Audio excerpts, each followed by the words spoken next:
never been done before. We the people tell the government what to do. It doesn't tell us. We the people are the driver. The government is the car. And we decide where it should go and by what route to do. We the people are free. And I hope we have once again reminded people that man is not free unless government is limited.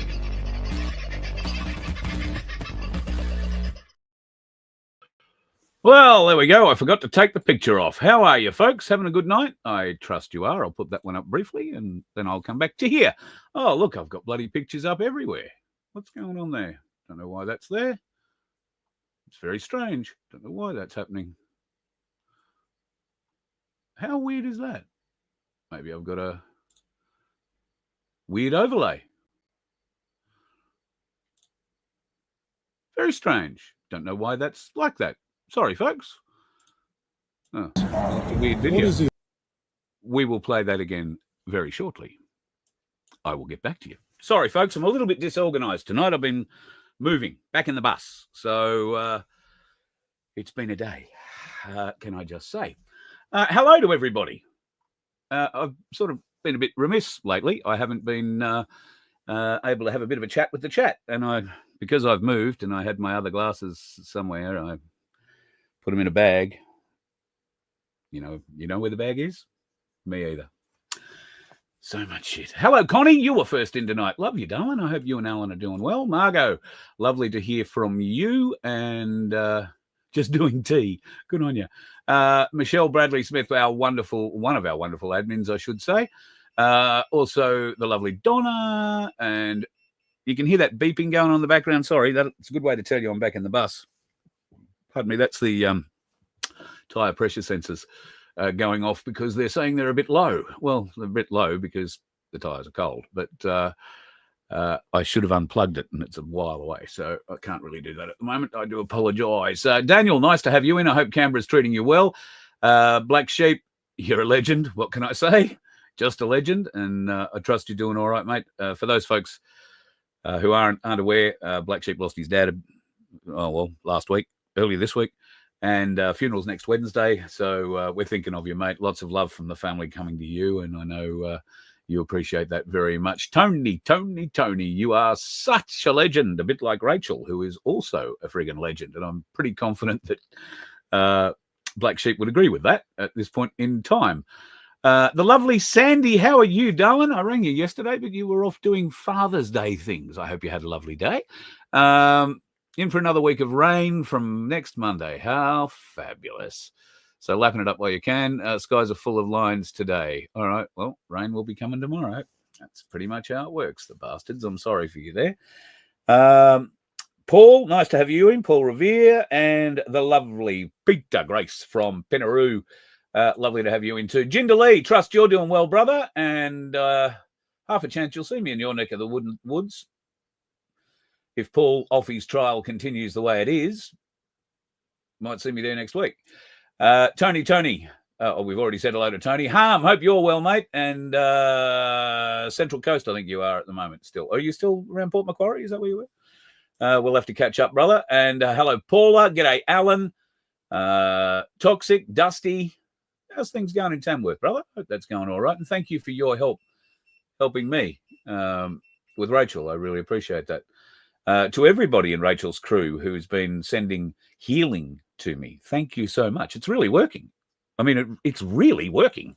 Not that I ever doubted, but I've got to say, I am surprised at just how well it's doing. Hot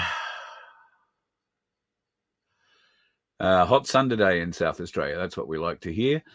All right. Having a bit of a roll down. Rest in peace, you. Nice to have you in, RIP. J1, good to have you around. Lydia. I hope it's not Lydia Thorpe. We're going to be talking about her. All right. I think I've said hello to most people. Andrew's in there. Oh, no, it's still growing. So, look, hello, everyone. Hope you're doing well and life, the universe, and everything is going well. The lovely Sunflower enters the room. We love having her as part of the show. She's one of the best folks we have. Let's just put it that way. Well, what an interesting few days or hours it's been since we last chatted. Where do we begin? Well, why don't we start with this mongrel, Christofouli. Now, there's a lot of talk at the moment about what's going on around the world. Well, not around the world, around Australia, with regard to our immigration status. And while Christofouli is being touted as the best Queensland Premier in, well, I don't know how long, and he has certainly pulled back from the Pluckaduck days, from the madness that the Labor government was injecting into the system. But here he is in India, off trying to encourage, I dare say, some Indians to come to Australia. It's all about investing in business. It's all about trying to make money. And as we will find out in the not too distant future, it's going to be a lot of money to be made. But will you and I be making it? Nope. In fact, we'll be cut right out of the mix. Thomas Sewell, here's an interesting fella. I know people have a particular bent on him. You either tolerate him, like him, or hate him. If you're a tolerator, then you are probably a person that believes in free speech. It doesn't mean you have to agree with everything that you hear.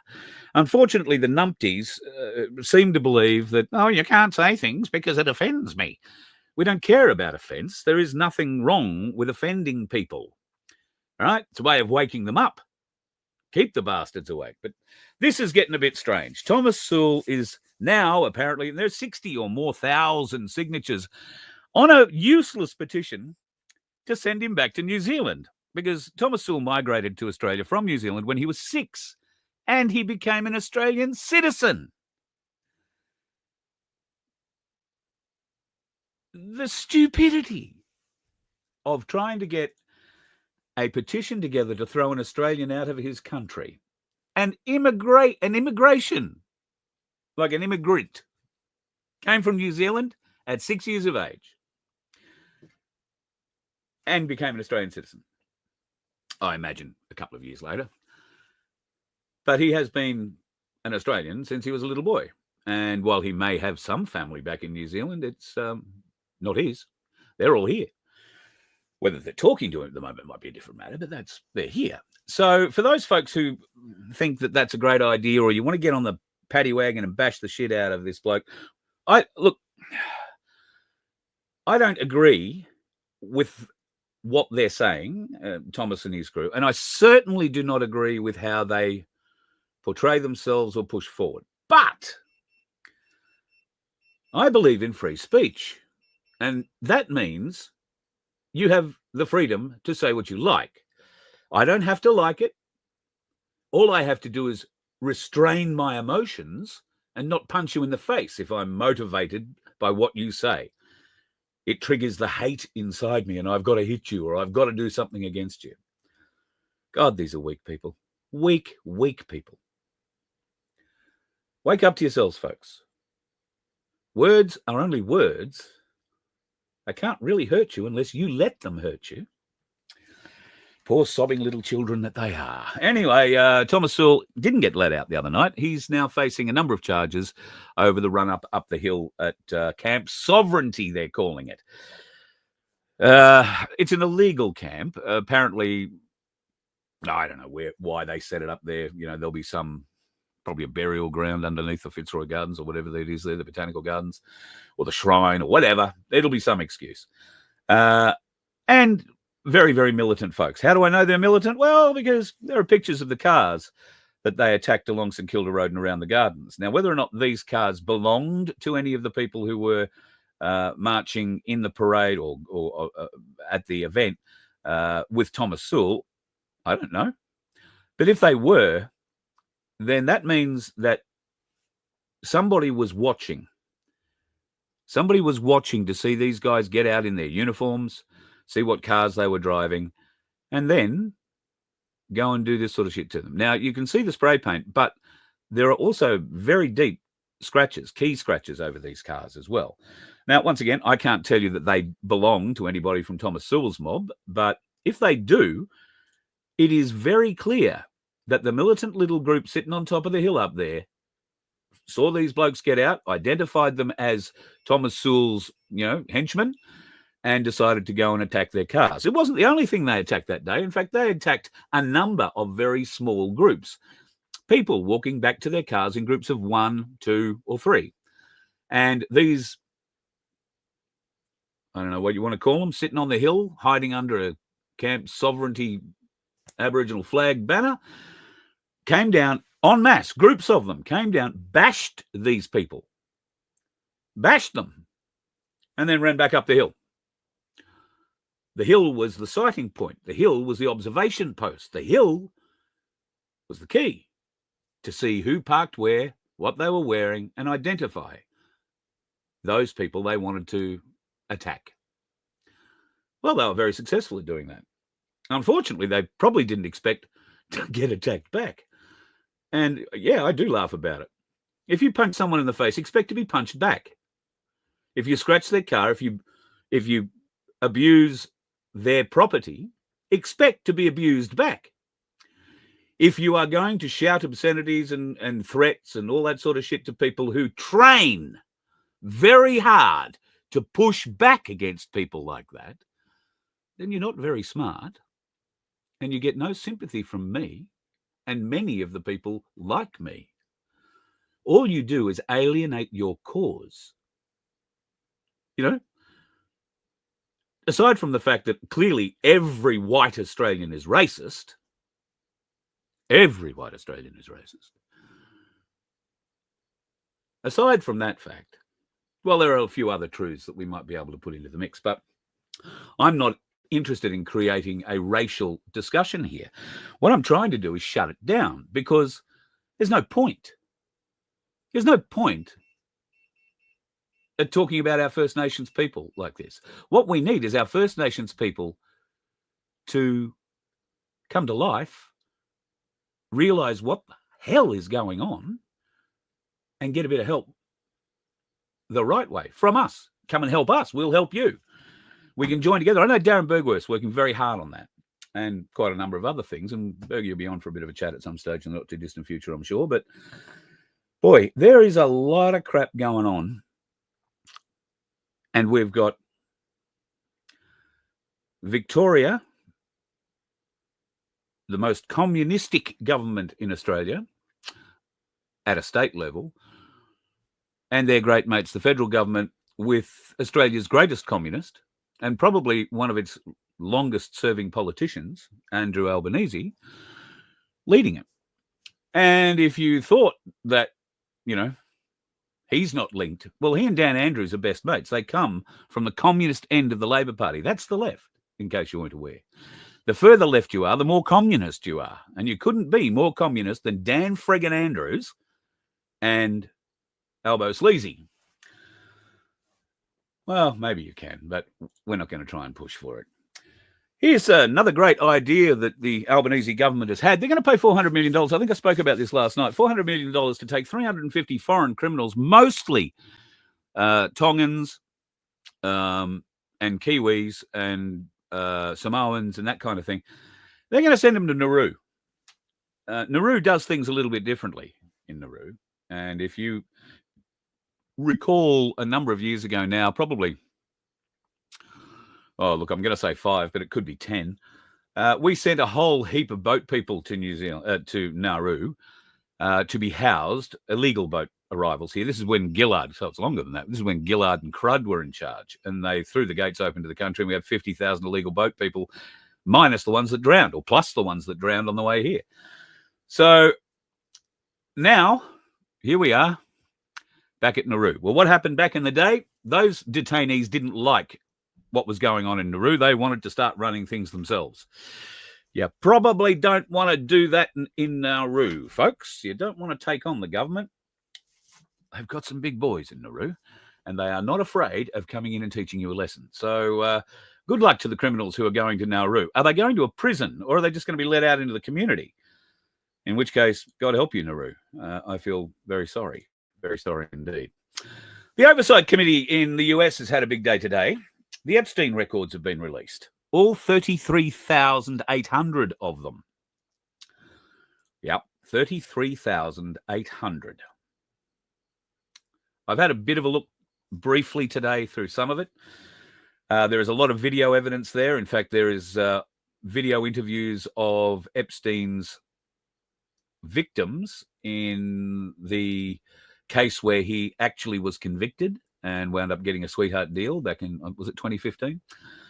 So there is all of the transcripts, all of the video interviews of those girls who were taken advantage of, let's say. And I only listened to a couple of them, and they did make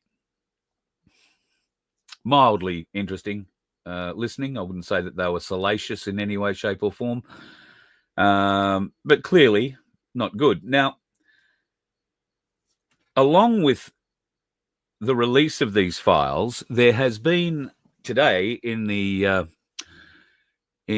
Congress an inquiry where the Epstein victims were ushered into a room and allowed to give evidence. Now, this wasn't a public hearing, and it went for some time. There was a Republican representative who left and came out of the room, walked through the media pack. She looked very, very shaken. She was in tears. She was shocked. So some of the evidence that has been given behind closed doors to the Oversight Committee is clearly pretty graphic and quite disturbing. She's not the only one that has come out of that meeting with those sorts of feelings. Tulsi Gabbard has also been in the last little while, last half an hour or so, probably a little bit longer than that, has been put on the spot regarding Obama. Now, there's a lot of talk that Obama is on the run. Nobody can find him. Well, the people that normally have access to him don't have access to him. He's disappeared. He is apparently being sought and will be arrested. And what charges come through, I haven't listened to the whole thing yet, but I'm sure there will be some very interesting charges that come out of their inquiry. And boy, that inquiry is deep. Now, we said years ago, basically in Trump's first term, how things were being set. And I think we're starting to see a lot of that play out now. You might remember that when Biden was elected and brought in, none of us really believed that he was president, that Trump was acting behind the scenes as president still under military control, and Biden was an actor doing what he was basically told to do. That for me has not changed. I don't consider that there is any difference there whatsoever. But this oversight committee is digging deep. The Epstein files, well, for people who might be a bit confused that the government was saying there are no Epstein files, there certainly are, and these are the official Epstein files from the FBI investigations into him in 2015. There is also a walkthrough. I haven't seen it all yet. I think it adds up to about 4 hours worth of video. A number of 17, 18-minute videos is what the length most of these videos run. This, in one section of it, there is a complete walkthrough of his fantasy island, Epstein Island. And that's inside and outside. I haven't got to the part yet where you get to the little blue and white building and what is underneath there, or indeed if those have even been uploaded. It'll be interesting to see if they have. But more on that, I think, will come out in the very, very near future. Look at these bastards, will you? So the 80th anniversary of the Japanese surrender in World War II. China copped a flogging in World War II from the Japanese. Tens of thousands of Chinese were murdered by the Japanese who invaded China, southern China. There are still a couple of islands to the north of Japan that China eagerly wants back, and Japan is very happy to go to war to keep. But to go over and help celebrate and stand with the best dictators in the world, we sent two of our best communists, Bob Carr and that tard of a human being, Daniel friggin' Andrews. Now, I'm not saying that the government paid them to go. I'm not even saying the government supported them going. Although Albanese wouldn't worry, he and Dan Andrews are best mates. You know, they're so far on the left that they are, you know, practically doing a U-turn up each other's clacker. But not enough to stop Dan from going over and standing with the best of them. Kim Jong-un in the middle there, Mr. Z and Mrs. Z, a whole bunch of other despots there behind him from a variety of other, interesting countries. However, that little group of countries there might wind up proving to be a very considerable help to us in the not too distant future. So watch this space. But Daniel Andrews, you can see, if you've seen the vision of him greeting Z or Z greeting Andrews, you can tell this horrible little worm of a person couldn't wait to meet him and dragged out the meeting. It was just a handshake and a nod, but not for Dan Andrews. He started asking questions and bowing and nodding and shaking hands, and then he moved on to Mrs. Z, and he did exactly the same thing. He was waiting for all those camera lenses to start clicking off so that everybody got to see where he was and just how important the Victorian dictator is to the Chinese Communist Party. I hope everybody who voted for Dan Andrews or the Labor Party in Victoria, and I honestly don't believe it was a fair election, but, let's play it like it is. If you voted for these people, I don't think there's any hope for you. How on earth can these people get elected? Well, they can't. The simple fact of the matter is they cannot get elected, and it is a government ploy to make sure that the governments that are elected are controlled by the deep state. And for that, they only need 30% of the population to vote. All right? That's all they need. And Albanese didn't even get that this time around, and he's still in the top chair. 26%, less than 26% of the country voted Labor. And yet here we are. 70% of us, over 70% of us, disenfranchised, very pissed off. And we know the truth.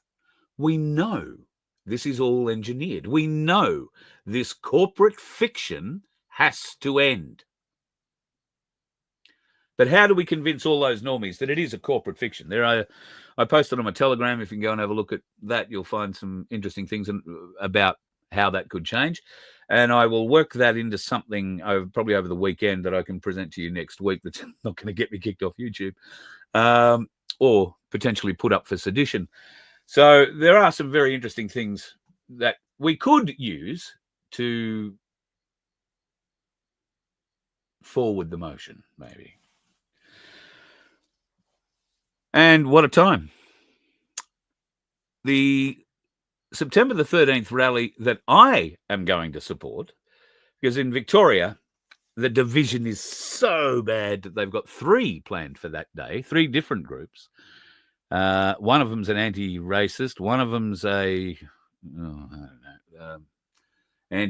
migration one, and a positive migration one, I think. And then there is this march against a corrupt government. Now, every government in Australia is corrupt. It doesn't matter whether it is a federal government or a state government. The bastards do not work for we the people. The bastards are working for their corporate bosses, the central banks, ultimately. And this horrible bitch, who stepped up from Dan Andrews, is front and centre going to be at the next war party that is thrown in Beijing. You can be guaranteed. Household electricity bills will go up by about 50% under the Allen government's new plan to bring down the cost of energy.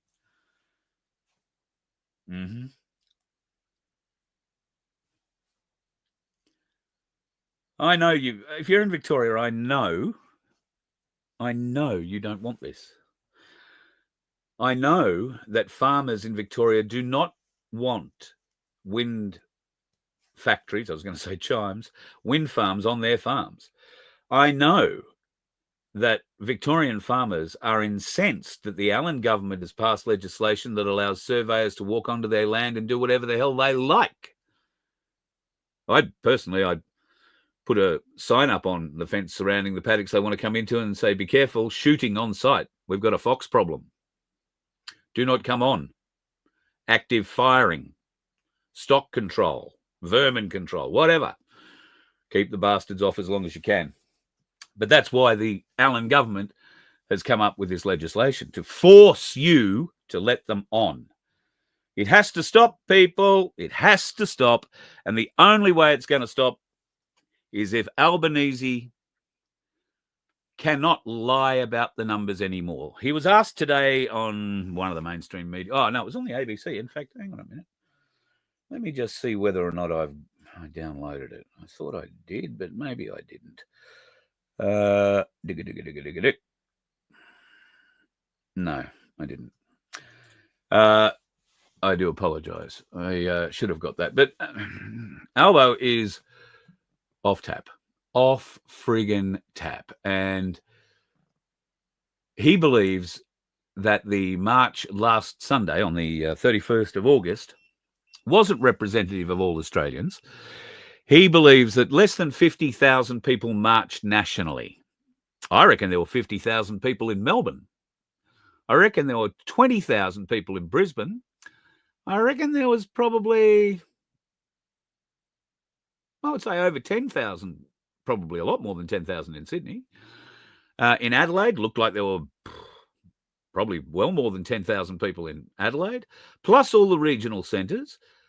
And yet, Albo reckons it was less than 50,000 people. And he was talking on the ABC. So the ABC are always very good at estimating numbers. Remember the Million Man March to Canberra? Only 10,000 people turned up to that, according to the ABC.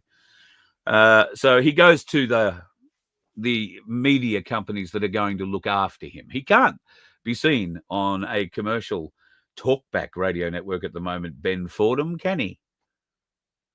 When are you going to get Albo on and grill him over this, mate? Well, you're trying, I bet, but he's not going to come on because you're only going to make a dickhead out of him.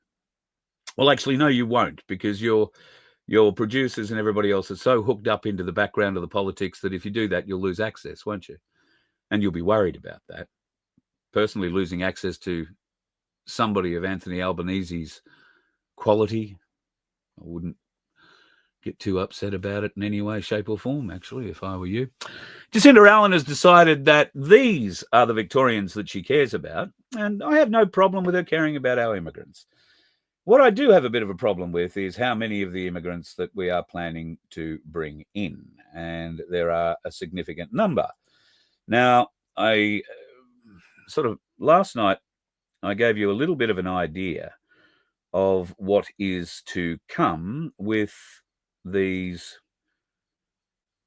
building opportunities that are being offered to India.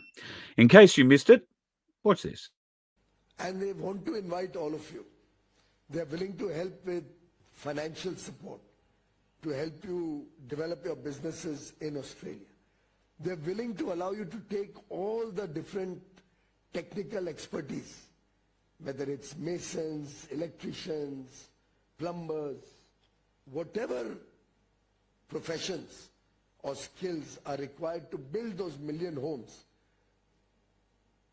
They're willing to. Yep. That's what the Australian government is prepared to do. Share with you one small data point. When I was in Australia, at that time, I think CREDI also had their conference in Sydney, which I attended. And after that, I went for my business meetings with the government of Australia. This is about probably 6-8 months back. I don't know who was accompanying me. Sanjeev was there. Some of you may like to hear from him the whole experience, because we've been in continuous dialogue with Australia, and now they inform us that there is a shortage of 1 million homes in Australia. 1 million homes, which they need to build like yesterday. That's the sense of urgency. And they want to invite all of you. They're willing to help with financial support, to help you develop your businesses in Australia. They're willing to allow you to take all the different technical expertise, whether it's masons, electricians. You get the idea. There's a bit more of that I could play, but you get the idea. Are we going? I have some questions about that. All right. So if we're going to allow a number of subcontinent people to come in and build us 1 million homes at a cost of $500 million, I have some questions. First of all, Albanese went to the last election saying he was going to lower migration. They have not done that. Now we find out the government's going to keep the same migration number. But on the same day, we find out they're going to keep 185,000 as the permanent migration number, so to speak. We also find out that this deal is in the offing. This deal that is being done in secret. The Australian people have not been told about it in any way, shape or form. And I don't know whether or not Albo Sleazy and his Muppets thought that this Indian guy was going to get up and start telling everybody in India about the deal before it was, massaged into position here in Australia. But I haven't heard one question out of mainstream media today asking about it. Not one question. Mind you, I don't listen to all mainstream media. Shit, I barely listen to mainstream media at all. So maybe they're all over it, but I don't think that will be the case, sadly. So, all right, some questions. Which minister is the counterpart that this minister has been talking to, this Indian minister? Would it be the Australian housing minister? Would it be, I don't know, the immigration minister? Which minister is it actually that they're talking all this over with and negotiating the deal? Where are these million homes going to be built? A very, very good question. You can be guaranteed they're not going to be built in outback South Australia, Queensland, or Western Australia. They will be built along the coast somewhere. They will be built in already highly populated areas. Okay, no worries. We're going to put 1 million new homes in and around areas that are already highly populated, and those areas are also pretty well stretched. Now, if you're planning to build 1 million homes with 2.5 to 3 people per home, that's, 2.5 to 3 million new people Albanese must be considering coming. So let me put it to you this way, folks. If you were overseas and you had an invitation and some encouragement to come to Australia to get trade qualified, now he spoke about trade qualified, getting trade qualified here in Australia. Will you get prior recognition learning points? Maybe. We don't give it to the Indian brain surgeons that come to the country. I know this because I know one. And that person doesn't work in medicine at all in Australia. Unqualified. They do not recognise the brain surgeon's skills.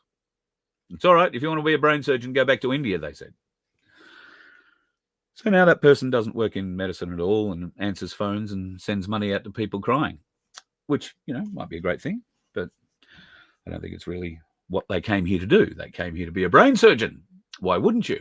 But because the government needs 1 million new homes, well, how many Indians are coming out to build those 1 million new homes? And I'm not having to go at the Indians here. I mean, this is a great invitation from the Australian government.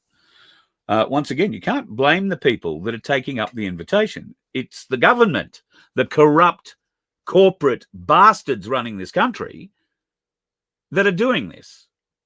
All right? You can't blame the folks on the subcontinent because, well, they shit in the street. They've got to dig a hole. Here in Australia, they have a much better life. And I don't blame them. Not one iota. I blame the government for throwing the doors open. This is almost as bad as what's going or has been going on in America for the last few years. Maybe not on the same scale because we've got a water border. If we just had land borders, God help us. But we are lucky to be a very big island, and it takes a while to get here. And it's not easy to get here, but still they're going to try. So, all right, we're going to get all these people coming over. We're going to get them trade qualified. Let's say to get trade qualified, if you are, as he said first up, a mason or a plumber or a carpenter or a whatever the hell else you might want to be, maybe you come and do a year with one of our builders. But to be a builder, you have to get licenses and all that sort of stuff. And I'm not sure, but I'm pretty confident that if you are a builder, your license to be a licensed builder would cost you some thousands, if not tens of thousands of dollars. Because people who take that money from you believe you're making too much money out of the house you're building. So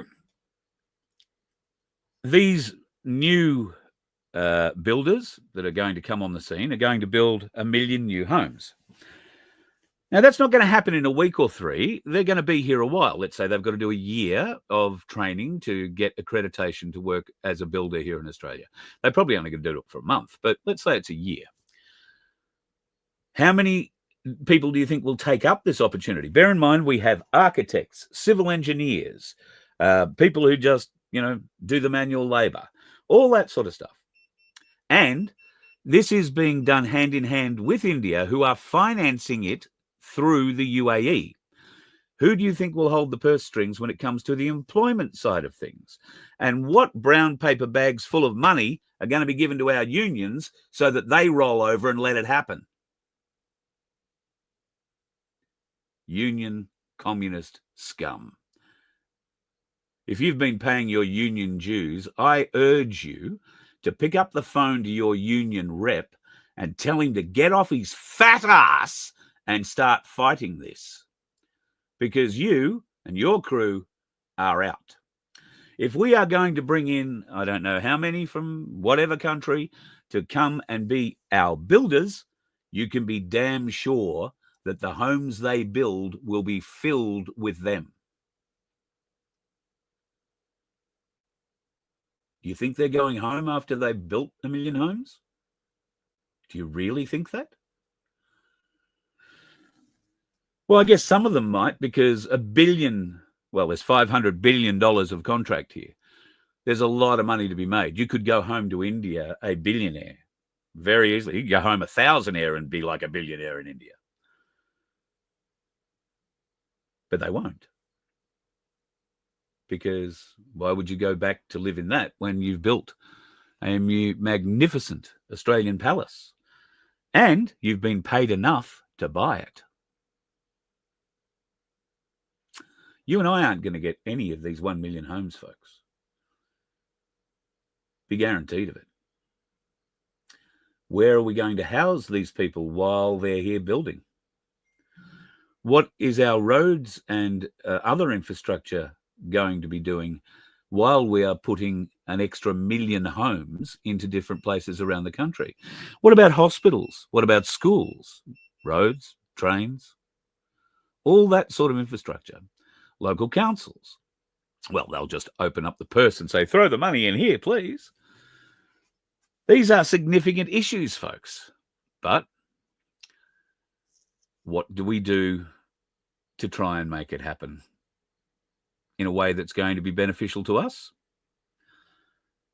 There's only one way to make this sort of plan beneficial to we, the people of Australia, and that's to get rid of the government that wants to make it happen. Albo Sleazy, as I said before, said, 50,000 people, that's not representative. We've got 27 million people in the country. 50,000 people is barely scratching the surface. They're just all racists. Well, go and explain this to your normie friends. Go and ask whether they think the housing crisis is going to improve if we bring over how many hundreds of thousands of builders, architects, engineers, plumbers, draftspeople, carpenters, brickies, anything to do with the building industry. Landscaping will be next.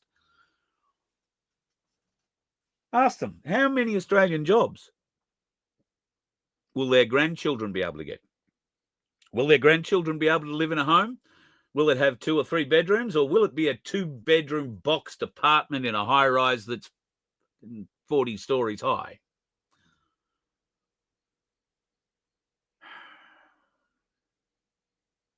It's a terrible, terrible thing.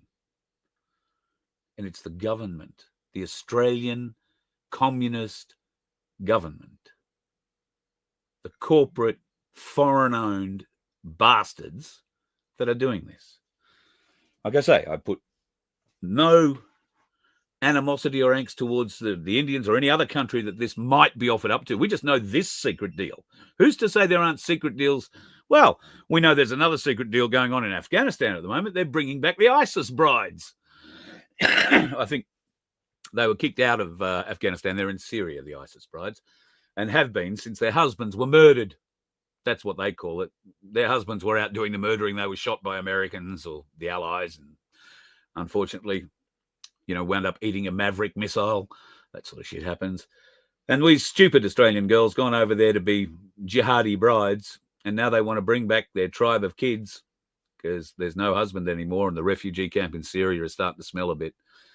And very quietly, the Albo sleazy government is trying to come through. Now, Albo, I don't know whether or not he came back to Parliament today and apologised, but yesterday he lied in Parliament by saying, no, that's not happening. That's not happening.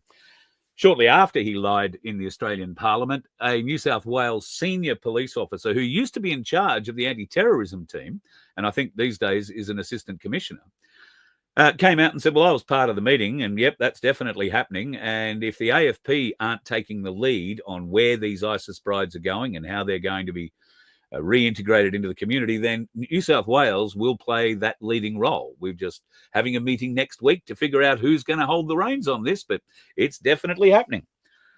So Albo lied in Parliament to the Australian people. Did he lie in a way that, we might accept? Oh, I had no knowledge that was going on. Well, that would probably be his denial, but do you really think? I mean, the man's a control freak. Do you really think he wouldn't have had an idea about that? I think it's beyond the pale. Absolutely beyond the pale. Friggin' disgusting, in fact. But we need to fight on regardless. And just an added bonus for Victorians. Very shortly, that'll be for Australia. I have no doubt. The Victorian farmers, and I think just about all Australians, have a message for all governments in Australia. I think that one works out beautifully.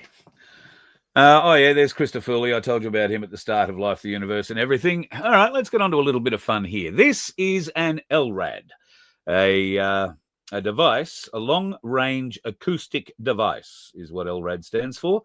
It's a speaker that is capable of putting out any sort of noise up to 144 dB. That is enough to induce deafness in people, okay? Jets aren't 144 dB when they come over the fence at an airport, right? This thing is loud, really, really loud, if they want it to be. And what do they play through it? Well, they can pick up a microphone and talk through it like a normal speaker, but they can also play frequencies through it. And those frequencies go from the very low kilohertz to the very low hertz. And I got to say, it will do all sorts of shit to you.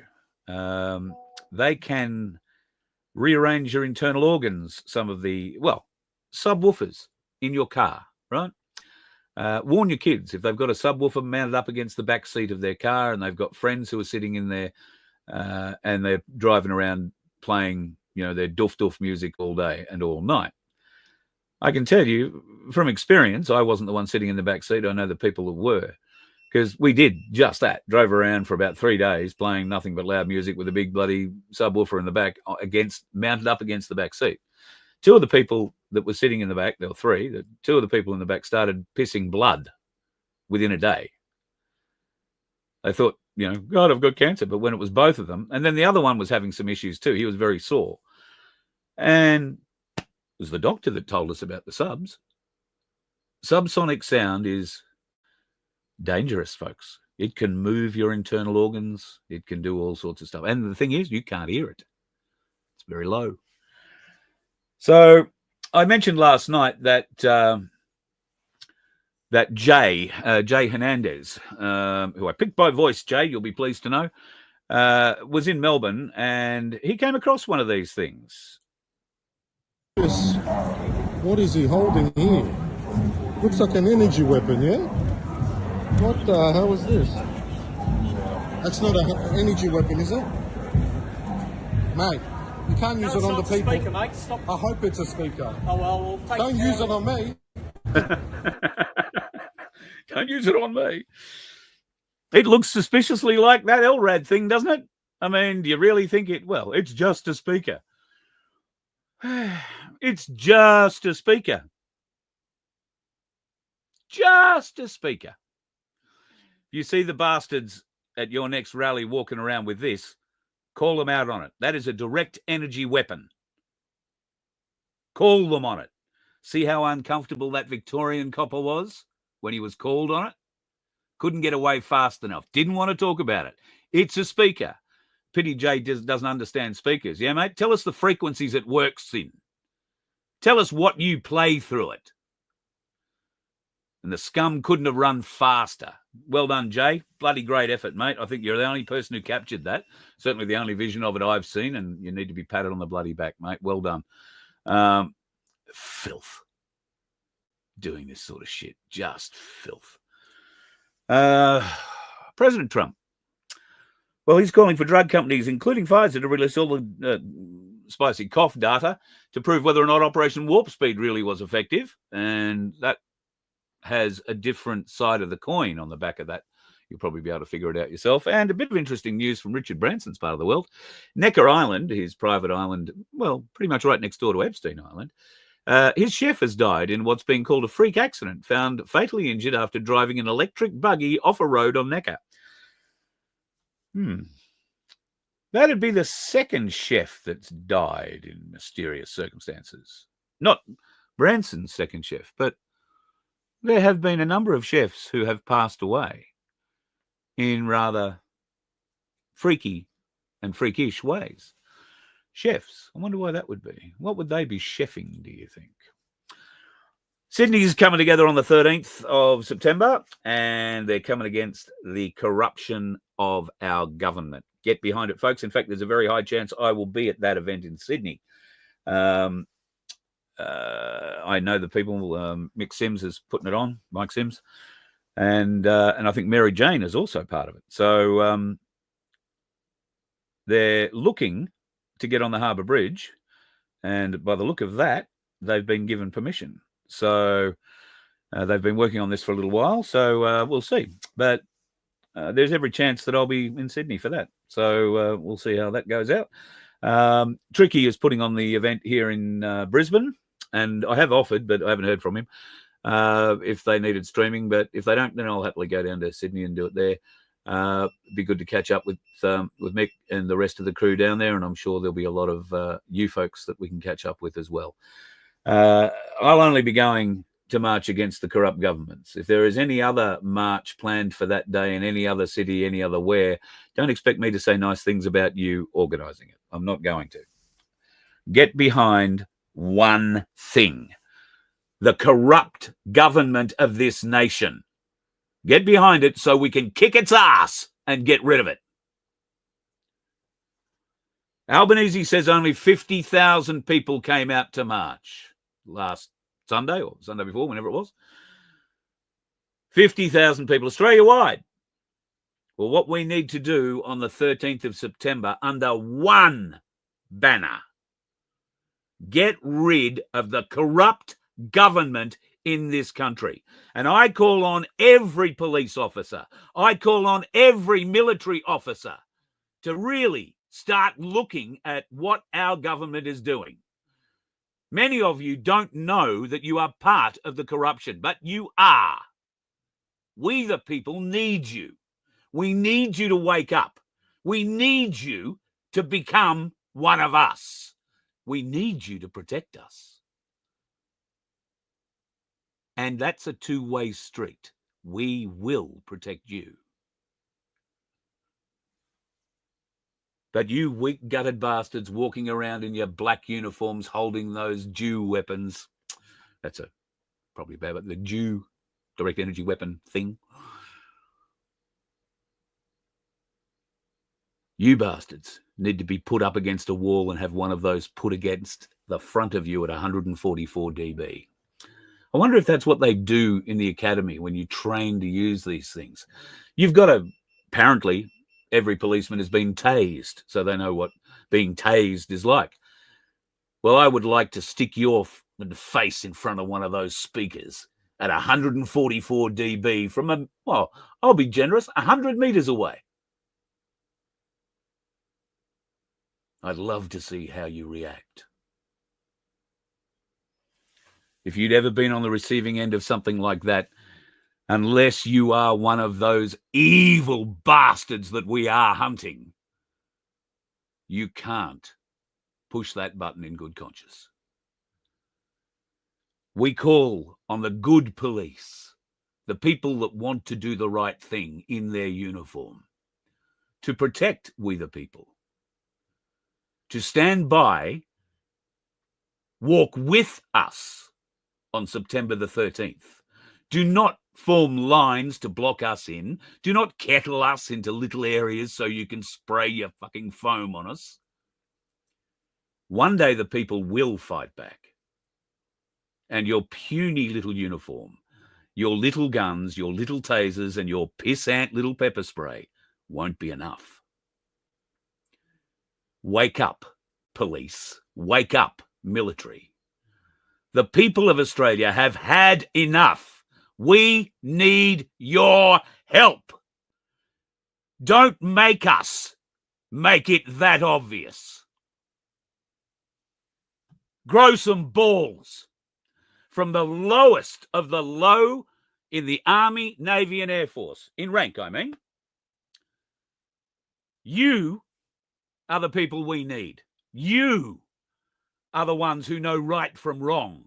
You haven't been corrupted by the system as deeply as those senior to you have. You need to stand up. You need to do the right thing by the Australian people, by the country. Unless you are a corporate fiend who just wants to stick your head in the sand and let the corporates do anything you like. September the 13th, folks, is the day we've got to get behind this rally, the rally against government corruption.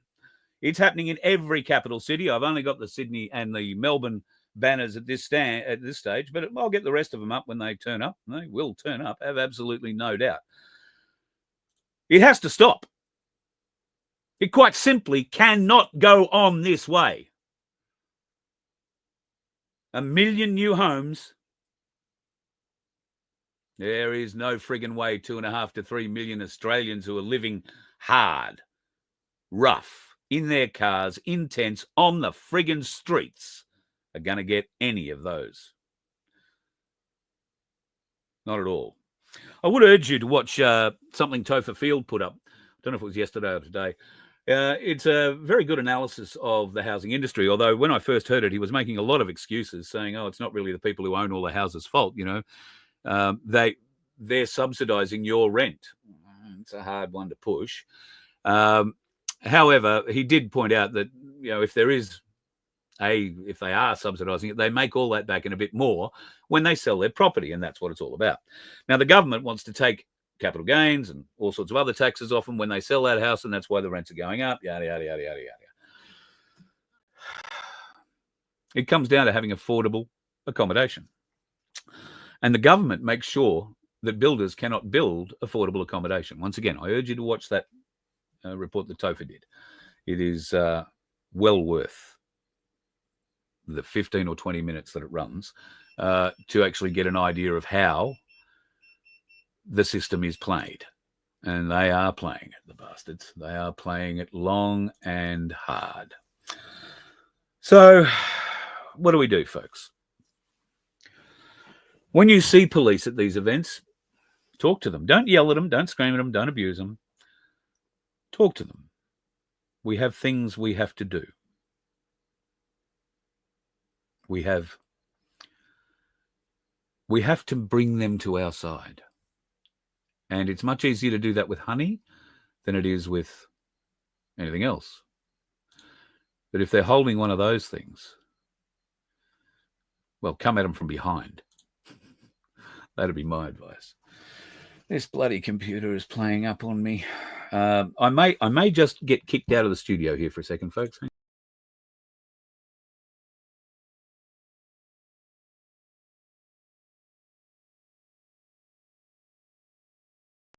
There you go. We'll try that. Yeah, look, it's come back to life. I don't know. I think the old girl might be on her way out, sadly. Alex Jones has said some nice things about Australia. This is just amazing when you see the footage out of Australia, particularly, to see the huge crowds.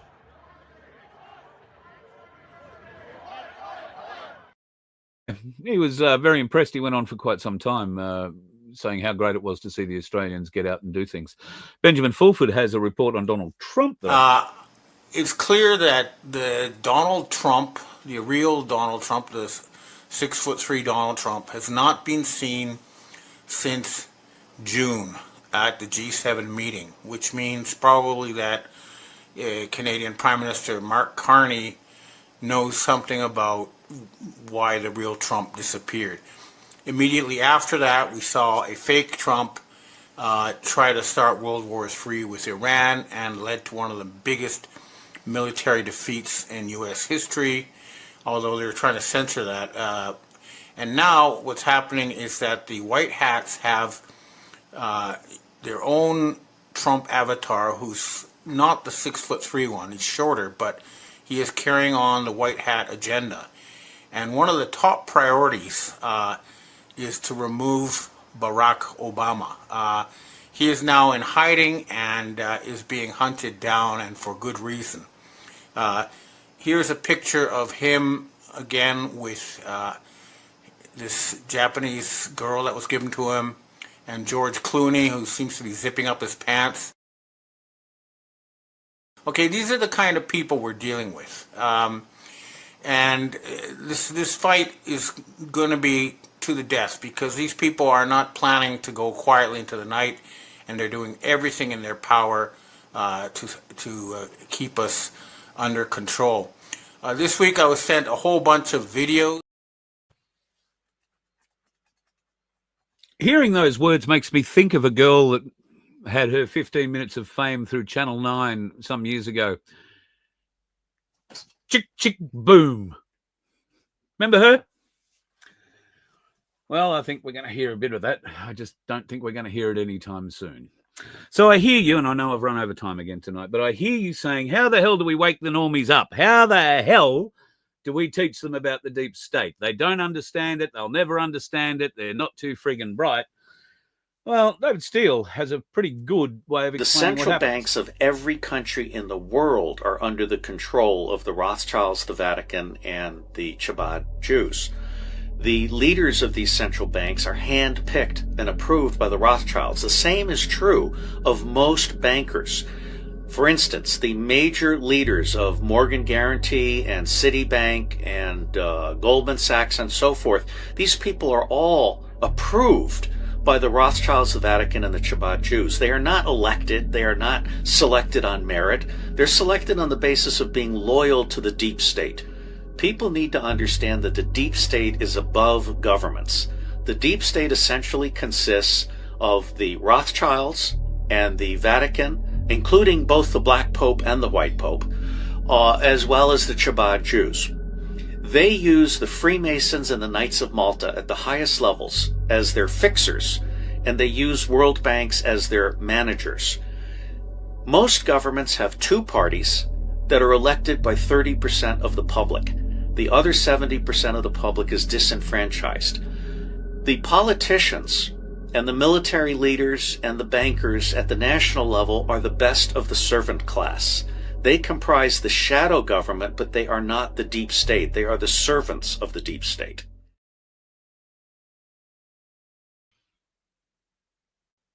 Play that to your friends who don't understand the deep state. You'll probably have to explain a bit more to them after that, but at least try and explain it to them like that. All right, folks. There was something else I wanted to touch on.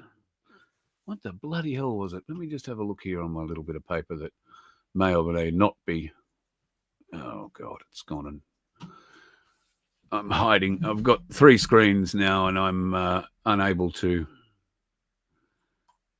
set them up in the bus. There's not enough room. All right, might have to be going back to 2 screens. I know what it was. I wanted to talk to you about Paul Offey. So the Supreme Court trial continues.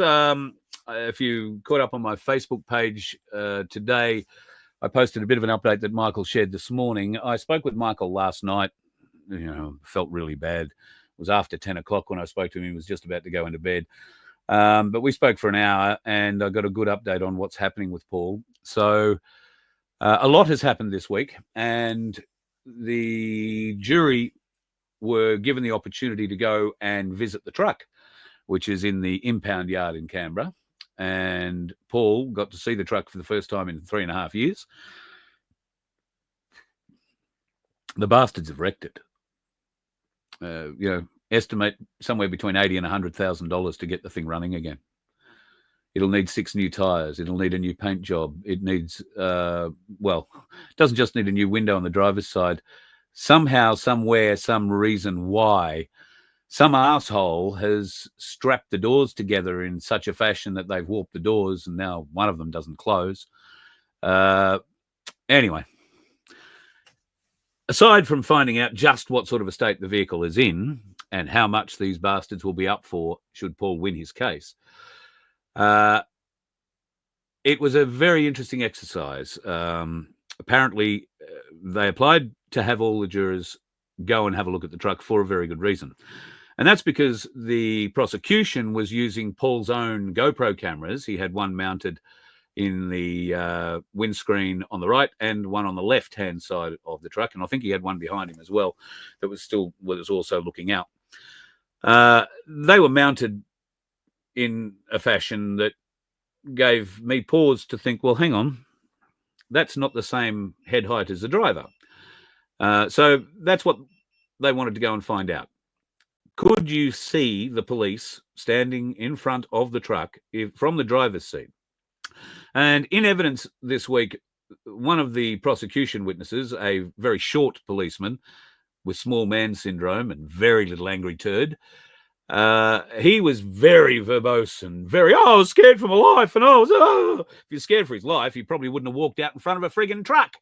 But apparently that's how the AFP decide they pull over heavy vehicles, even if they're travelling at 1.19 kilometres an hour. Yeah, we measured it. We know exactly how far from one point to the point where the window was broken. We know how far that is. It's a very short distance, folks, a very short distance. Now,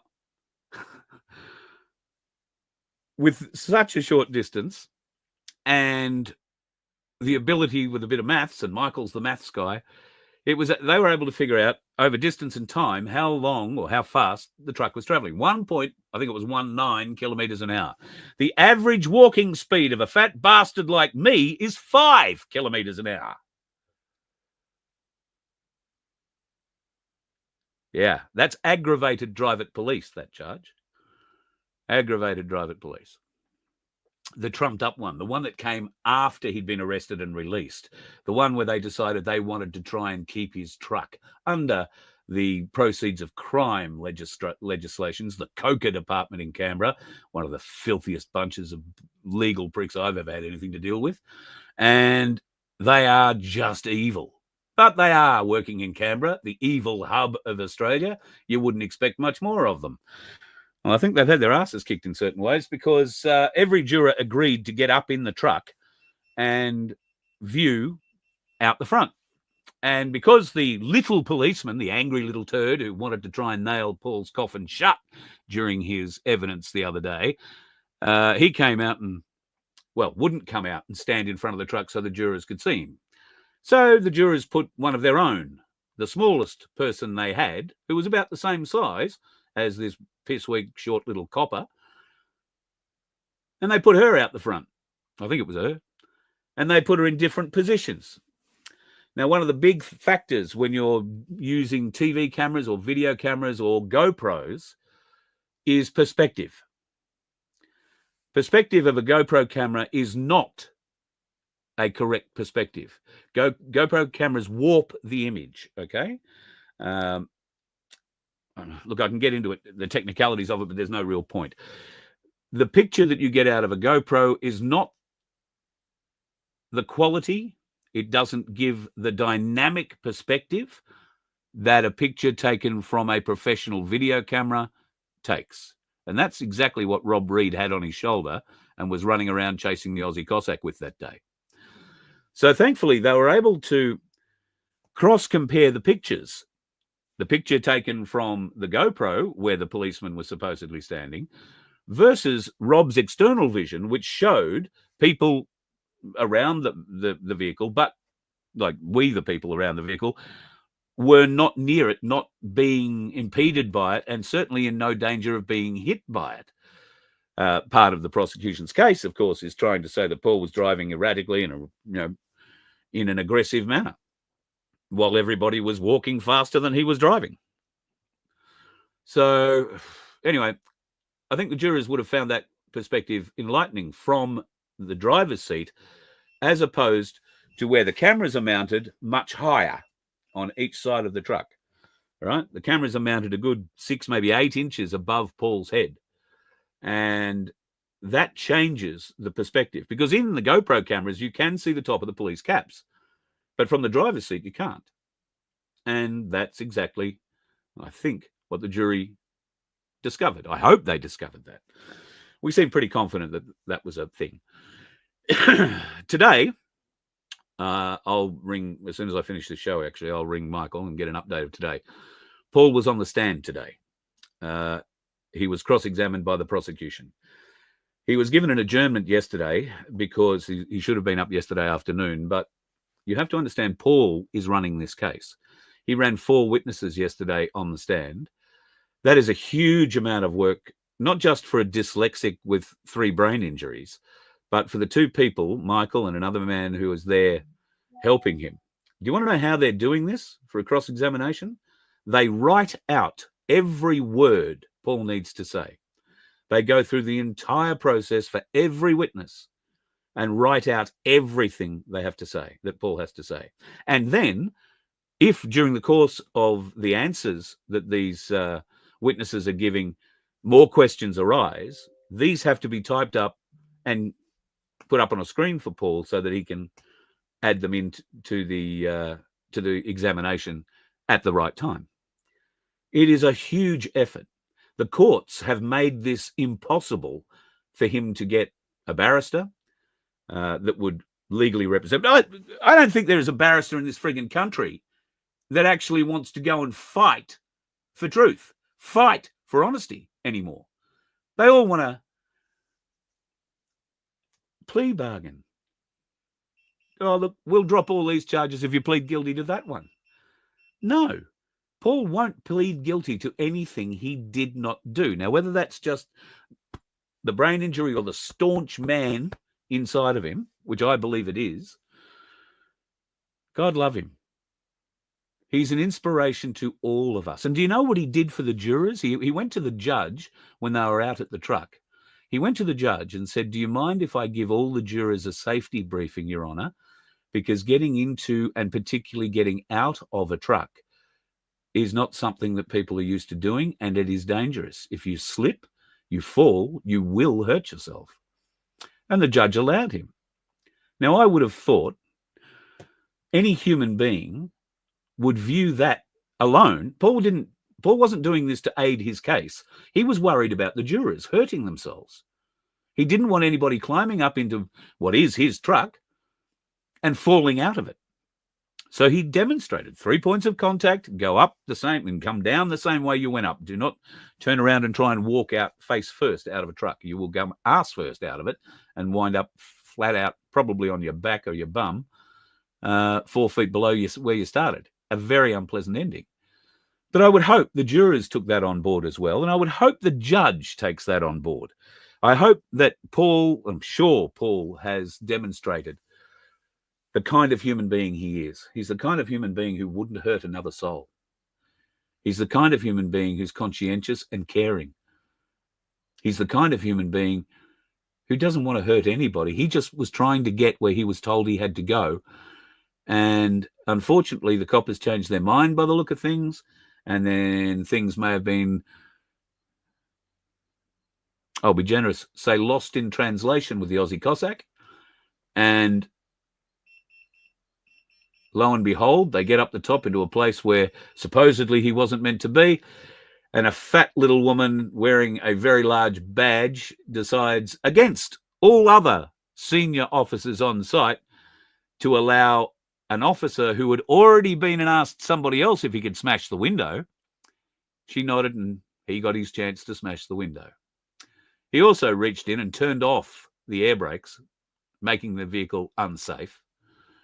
And then was still so stupid he wasn't able to hang on to Paul, who, after being pepper sprayed, did what most of us would do, and that's get as far away from it as you can. He went out the side door. He didn't leave the truck, though. He hung around the truck. But police charged him with escape. Oh, you're under arrest, and he went out the door. He didn't go anywhere. He was actually talking to police before they realised who he was 2 hours later, and they arrested him. He had to walk up and say, hey, that's my truck. What are you doing with it? Oh, you're the bloke we're looking for. Well, I've been over here, mate. I haven't been anywhere. I've just been sitting there. The corruption in the Canberra police, the AFP. My God. Yeah, well, we lost one head of the AFP recently. I hope to God the woman that replaced him is a much better human being than that bloke was. Just so happened to be that Kash Patel dropped into Australia that same day. Funny about that, don't you think? Anyway, folks, I think I've probably had enough for tonight. Oh, God. Look at me, running over time. I apologise. I don't want to keep you away from the things that you would normally go and do, folks. So have a good night. Don't go and do what I don't do, and that should leave you open to do many things between you, me, and the gatepost. Just don't be a dickhead on the roads, all right? You let one ant stand up to us, then they all might stand up. Those puny little ants outnumber us 100 to 1. And if they ever figure that out, there goes our way of life. It's not about food. It's about keeping those ants in line. That's why we're going back. Does anybody else want to stay? Let's ride!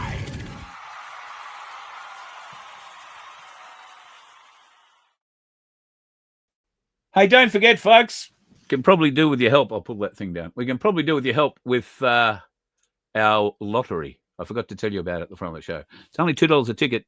Go to merch.vofhq.com. We really need your help. $2 a ticket. You can buy up to 20 of them. We are trying to give you $750 in return, and I desperately want to give it to you. And if you don't get that, I desperately want to give you an ounce of silver in the form of 10 1/10 Byron Bay Bobs in our very own prize pack.